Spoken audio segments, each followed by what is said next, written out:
ஈத்த வீட்டுக்காரி உன் வீட்டுல குப்பையை போட்டா.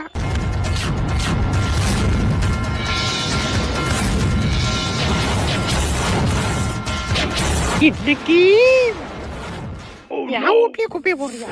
பாரு பாரு, எல்லாத்தையும் தள்ளி விடுறேன்டி. என்ன பண்றான்னு பாக்குறேன். அவ்வளவுதாண்டி, போடி. ஏக்கோ, ஈத்த வீட்டுக்காரி உன் வீட்டுல குப்பையை போட்டா.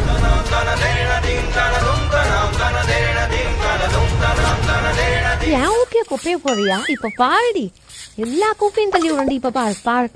அடியே, இருக்கும் போதே என் வீட்டுல குப்பையை போடுறியா? இப்ப பாரு பாரு பாரு. என்ன உனக்கு மட்டும் தான் கை இருக்கா? என்ன இருடி, இப்ப பாருப்பா. ஓஹோ, இப்ப பாரு இப்ப பாரு. இப்ப நான் போறேன் பாரு. ஓஹோ, அப்படியா? அதோ பாருப்பா. வா வா வா வா. அடங்கோ மோளே. தடுக்கணுமா? ஐயோ, அதெல்லாம் வேணாம். நம்ம எவ்வளவு அடி வாங்கியிருப்போம். அடிச்சுக்கிட்டு அடிக்க